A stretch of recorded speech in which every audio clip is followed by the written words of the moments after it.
like stuff in my teeth. This is my temporary intro video.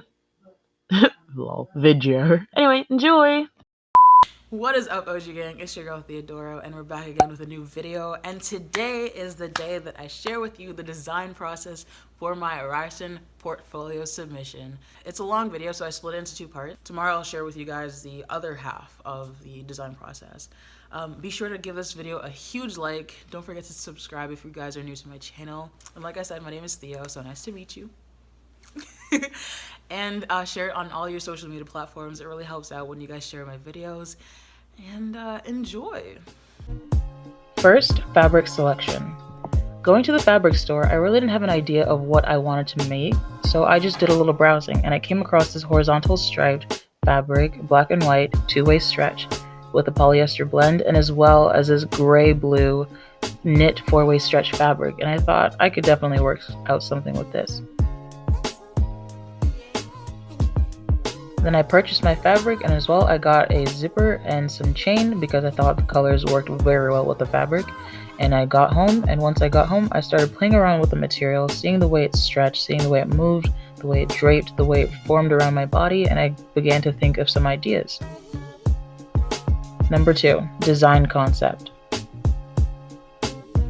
I started drawing away some ideas and sketches of what I wanted the fabric to look like and what I wanted to design the fabric as. I was mostly thinking about a dress for the horizontal striped fabric or something that would form well around my body. While I was forming my ideas, I took into consideration the season that we're in, winter. So I was thinking I'd like a hood, something that was thick and as well that can cover my body and keep me warm and insulated. So I started thinking along the side of a hood, long sleeve, pants, essentially articles of clothing that one would wear when they go outside during winter. So these are some ideas and sketches that I made. I was thinking along the line of bell bottoms, a hood, thick sleeves, a dress, a form-fitted dress, something along those lines. So after I made my sketches, I took the time to digitally render them so I can see the color of these designs. I wanted to see what it would look like in color.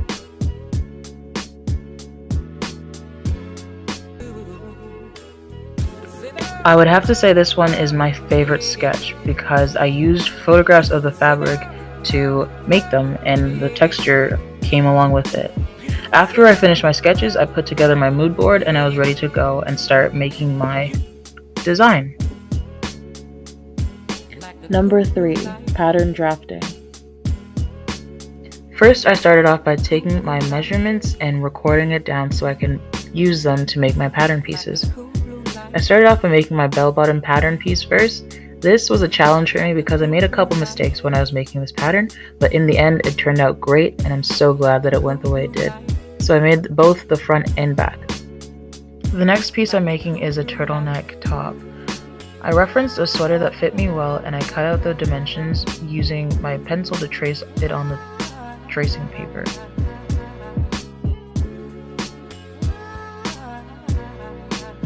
Next, I moved on to the sleeve. I did the same thing. I traced it onto the paper and I cut it out.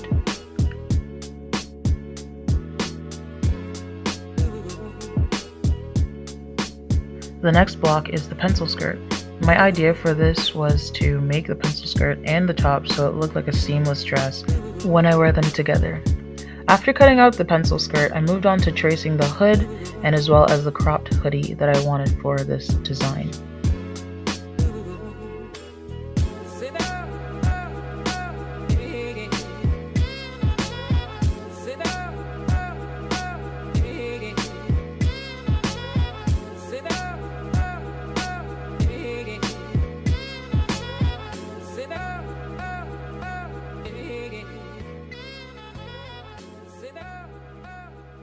After cutting out all the pattern pieces I needed for this project, I moved on to laying the pattern pieces out so I can see what they would look like and how much fabric I would need to complete this project. Number 5, fabric cutting. Starting off with the horizontal striped fabric, I proceeded to putting my pattern pieces onto the fabric and cutting them out and getting right into the project.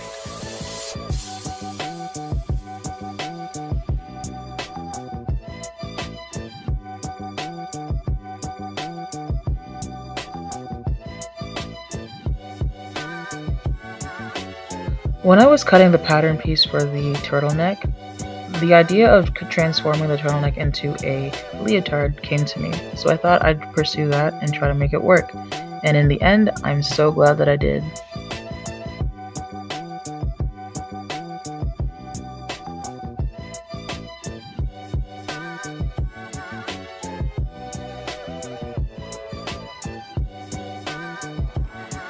After putting down the seams of my leotard, I moved on to cutting out the sleeves of my turtleneck.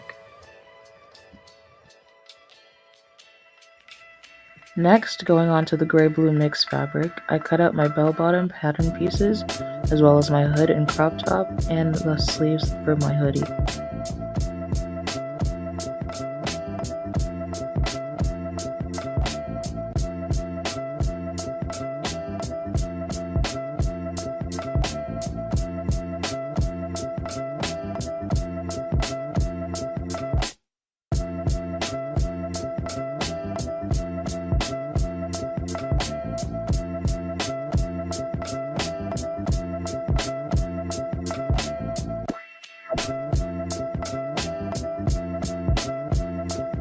I decided to end the sleeve of the hoodie.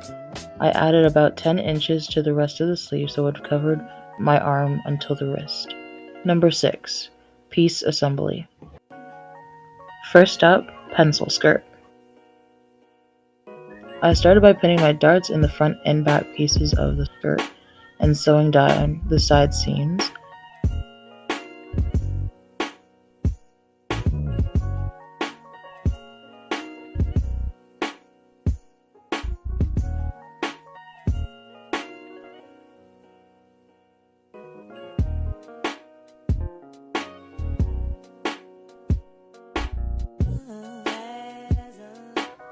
After sewing down the side seams, I went over the edge with a zigzag stitch to lock in the fray ends. After sewing the side pieces together, I repurposed this elastic band, sewed the ends together, and attached it to the waistline of the skirt. Using the stitch in the ditch method, I folded the elastic inside and stitched it down so it would have an invisible waistline.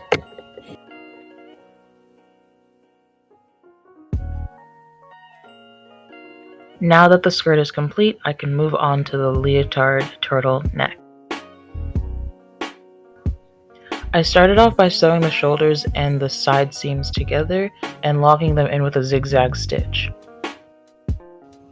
This is what the top looks like after I stitched the front and back pieces together.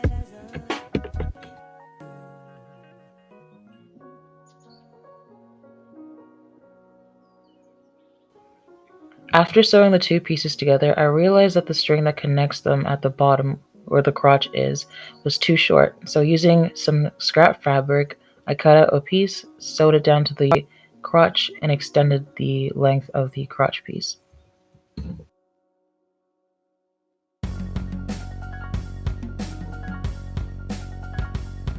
After attaching the extension, I proceeded to hemming the leotard.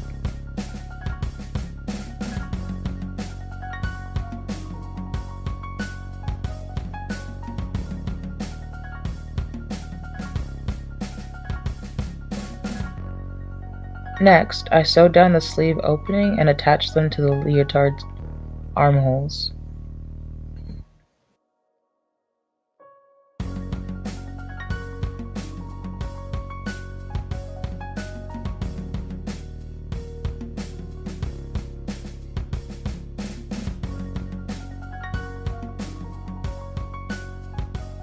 Before sewing the neck piece onto the top, I wanted to see how it would fit on my body.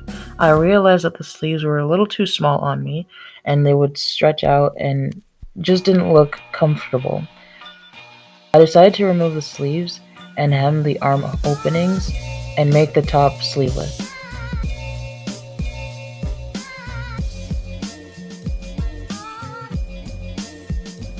After I did that, I attached the turtleneck to the top and sewed it down and sealed it with a zigzag stitch.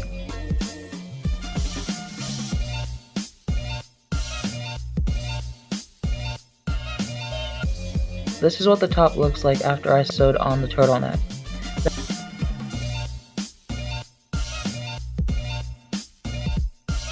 Then I added buttons to the leotard to connect the two pieces together. Moving on to sleeve gloves. After my failed attempt of making sleeves of the leotard, I decided that I wanted to transform the sleeve into long sleeve gloves.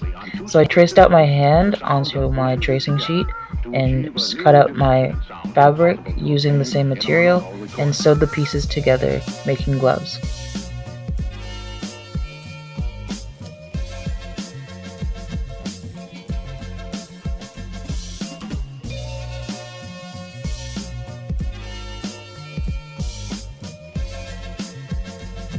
After sewing the hand of the glove, I attached the wrist of the glove to the wrist of the sleeve and extended it into a long sleeve glove. Alright, so that's part 1 for today, guys. I hope you guys enjoyed it. Be sure to give this a like and share it on your social media platforms. And I'll see you guys tomorrow for the second part of this whole series. Yeah. And OG Gang, don't forget to be you, be beautiful, and be what? That's right. Be original. I'll see you guys later. Bye.